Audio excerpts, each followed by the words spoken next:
وہ ایک پیر صاحب تھے، میں نام نہیں لیتا، وہ کہتے تھے یہ دولت بڑی بری چیز ہے، تو وہ اس کو ہاتھ نہیں لگاتے تھے، کہتے میں نے دولت کو ہاتھ نہیں لگانا۔ تو انہوں نے چھوٹی سی ایک چمٹی رکھی ہوئی تھی، چمٹا نہیں ہوتا جس طرح،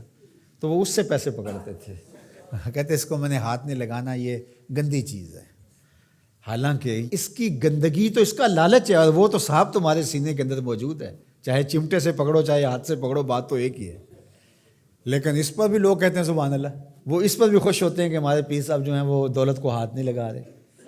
تو یہاں تو لوگوں کا جب یہ ذہنی لیول ہوگا تو پھر ظاہر ہے یہ ڈرامے چلتے رہیں گے اور یہ چیزیں جو ہیں وہ جاری رہیں گی۔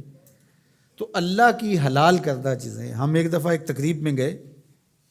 تو بعد میں کھانا لگا، تو صاحب خانہ نے اپنی بساط کے مطابق کھانا رکھا، تو ایک صاحب تھے وہ اپنے آپ کو صوفی کہتے تھے، تو وہ کہنے لگے کہ آپ کے گھر میں کوئی لسی ہے، تو وہ ظاہر میں کہنے لگے کہ نہیں، تو کہتے چلو سادہ سادہ پانی لے آؤ، تو وہ پانی لے آئے، کہتے ہیں اب وہ سرخ مرچیں تھوڑی سی لے آئیں، وہ سرخ مرچیں لے آیا، تو اس کے اندر گھول کر کے تو وہ روٹی کو ڈبو ڈبو کے کھا رہے تھے۔ میرے ساتھ 3-4 طالب علم تھے، تو میں نے ان کو آنکھ سے اشارہ کیا کہ یہ چاہ رہے ہیں کہ پوچھیں کہ حضرت یہ کیا ہے، تو میں نے کہا آپ نے بھی نہیں پوچھنا، لیکن خود ہی پھر کوئی 5-7 منٹ کے بعد وہ میں اصل سبزیاں گوشت کچھ بھی نہیں کھاتا، بس یہ لسی لے لیتا ہوں، اس میں یہ تھوڑا سا مرچیں ڈال لیتا ہوں اور روٹی سے میں، یہی میرا 12 سال سے یہ عمل ہے۔ تو نہ پھر لسی ملے تو پھر اس طرح پانی میں، تو وہ اس کے بعد وہ میرے تاثر لینا چاہ رہا تھا۔ میں نے کہا کہ میں تو اللہ کی ہر حلال شے کھا لیتا ہوں، میرے اللہ نے جو حلال کیا میں سب کھا لیتا ہوں۔ ان کی تو وہیں ہوا نکل گئی۔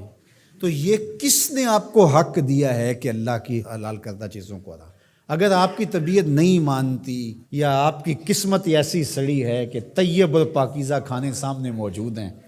اور آپ نے جو ہے وہ مرچیں ہی کھانی ہیں تو کھائیں، آپ اس کو تصوف سمجھتے ہوں گے، ہم اس کو آپ کے لیے اللہ کی طرف سے سزا سمجھتے ہیں۔ تو یہ خود ساختہ چیزیں ہیں۔ تو اللہ نے کیا فرمایا؟ اے ایمان والو، جو حلال اور طیب چیزیں ہیں، جو اللہ نے تمہارے لیے حلال کی ہیں، جو اللہ نے تمہارے لیے پاکیزہ چیزیں پیدا کی ہیں، ان کو کھاؤ۔ اللہ اکبر۔ تو جس طرح شریعت اسلامیہ نے اس بات پر ممانعت کی ہے کہ کسی کو حق نہیں پہنچتا کہ اللہ کی حرام کردہ چیز کو حلال بنائے کسی ہیلے بہانے سے یا کسی طریقے سے، اسی طرح کسی